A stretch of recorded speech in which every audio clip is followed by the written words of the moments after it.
Okay, we got to get to the big game the tonight. Big game. Huge game tonight as Canada's men's soccer team set to take on Argentina, who, of course, are the World Cup champs. They've got Messi in their lineup as well. On the line is a spot in the Copa America finals.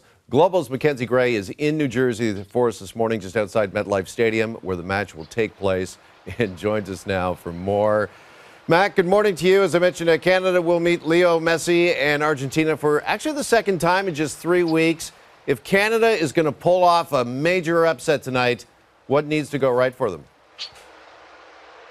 They need to be more clinical in front of goal. We've seen Canada in all the games so far in the Copa America, including when they played Argentina in the opening game, get a lot of chances, and they have not been able to bury them. If you asked any Canadian fans before this tournament if they were concerned, what was their big concern? It'd be about the defense. It's been rock solid. Maxime Gray in that has been fantastic. He was outstanding against Argentina. Tons of huge saves, including 2 breakaways on Messi. He'll need to have the same performance tonight if Canada is going to get a result against Argentina. But Jonathan David, top striker in France, probably Canada's best offensive threat, has not had a good tournament. He needs to probably have his best game of his entire Canadian men's national team career tonight. Alphonso Davies needs to be more involved, the star Canadian player. And Kyle Larin, he's the leading goal scorer in Canadian men's national team history. He needs to have a better game. But people will be sitting at home thinking, how can Canada go up against Messi and realistically expect to win? Well, Canadian fans will tell you they've got their own Messi, the maritime Messi, Jacob Schaffelberg. He is from Nova Scotia and has been Canada's best player so far this tournament.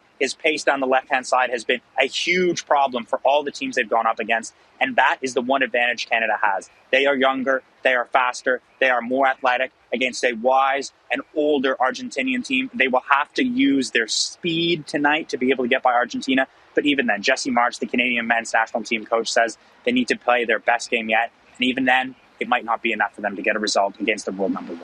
That is a great pep talk right there. All of a sudden, I am up for this game. We need to get Mackenzie in the locker room before the game talking to the players.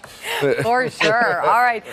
Regardless, Mackenzie, of the result, what has this run by the men's team meant for Canadian soccer?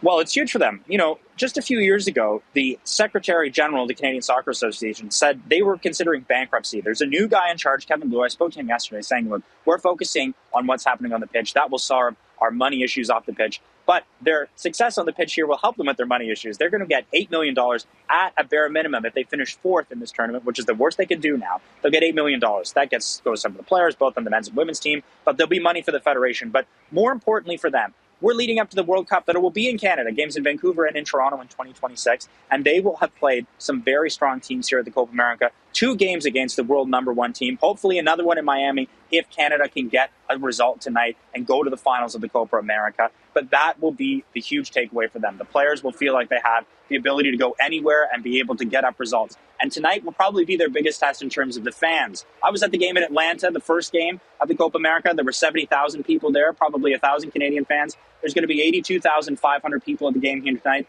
at least 80,000 Argentinian fans who are already partying in Times Square yesterday. They probably think they've got this game won by having a team lower in the rankings in Canada, but there is belief within the Canadian men's national team that they can take down a giant in Argentina tonight. All right, Mackenzie, since you were there, maybe just to enhance our chances, do me a favor if you could.